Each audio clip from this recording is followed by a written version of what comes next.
Hello everybody, and let's go ahead and welcome you to Homework Helper for 3.1. We're going to be graphing linear and exponential functions here. Let's turn on this light, might make it a little easier to see. So this asks us to graph each of the functions, name 3 points, and choose a scale. We went over a little bit of scaling in class, but just make sure that each of your values from point to point are the same. So when we look at something like negative 2x plus 5, I'm just going to put it... what do I want to do? I'll do it like this. And I did this like this because I knew that my y-intercept is going to be 5. So 1, 2, 3, 4, 5. And my slope is negative 2. That means I go down 2 over 1, down 2 over 1, down 2 over 1. And then I go back the opposite way, right? If I go down 2 over 1, that's the same as going up 2, back 1. So that creates my line. And then ask for 3 points. So I know that the point 0, 5 is 1. I know that the point 1, what is that, 3? Is 1, and the point 2, 1, 2, 1 is 1 as well. So that's all that one's asking you to do. Pretty straightforward. With our exponentials, again, make sure you set your scale appropriately so that we can see the whole thing turn up. Boom. Let's get that side. This side asks us to match each graph. So I'll start with just looking at A here. It says the amount of money in a savings account where regular deposits and some withdrawals are made. So deposit means it goes up, but withdraw means it goes down. And then if it's going up and down, when we look at a bank account number, that's going to be a discrete relationship. So when I look at my options, I see that only 9 and 10 are discrete, and I see that 10 is the only one that goes up and down. So I know that A is going to match with 10. That's it. So you kind of go through each of these, see which one matches. Again, look to see how the relationship is, if it's up or down, and then if it's discrete or continuous to help fill out some of the other information. Next, I did this one in class with you guys, but I'll do it again here in case you missed it, in case you weren't here today. So it wants us to look at these two lines or these two functions and look at their similarities and differences. So when I look at these two lines, the similarities are they're both continuous. Neither are discrete, neither are increasing, but both are decreasing. Linear and exponential, no, that actually one is linear and the other is exponential, so that's actually the difference, linear versus exponential.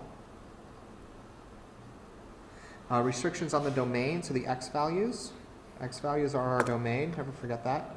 So these values are domain.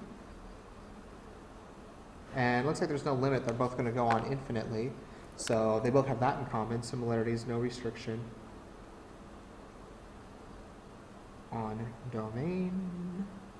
And then it wants me to look at restrictions on the range. So that's the range. And when I look at the range, my y values, this line will go on forever. But the curve, all of our exponential graphs, they flatten out at a point. And that line is called an asymptote. Asymptote. And so that is a restriction. So yeah, exponential has restriction on range. That's it. So that's what we're doing for those. Finally, these questions here ask us to just solve for x. So when we have something like this, 10 to the x equals 100,000, we don't really have a function for that. We don't really know how to do that. So we kind of have to guess and check a little bit. So I know what 10 squared is 10 times 10, which is 100. That's not it. 10 cubed would be 10 times 10 times 10. So that's 100 times 10, or 1,000. That's not it. And then if we go 10 to the fourth, well, it's going to be this times 10, so 10,000. That's not it. So we have to go 10 to the fifth, which will be 100,000. And I want to give you a little trick with tens. Whatever power we're raising it to, the answer is going to be the number of zeros. So you see 10 squared means we have 2 zeros after the 1. 10 cubed has 3 zeros. 10 to the fourth has 4 zeros. And 10 to the fifth has 5 zeros.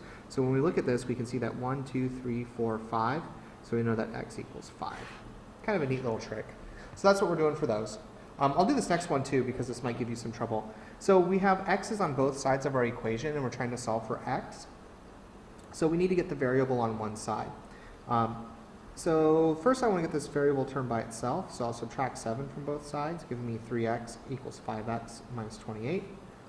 I then want to get my x terms on one side, so I'll subtract it from this side, give myself negative 2x equals negative 28. And then I just had to divide by negative 2, get x equals 14. So that's it. Pretty straightforward. We had enough time in class today that I hope you guys were able to see some of the starting points. And when we come back tomorrow, I can answer any questions. Have a good day.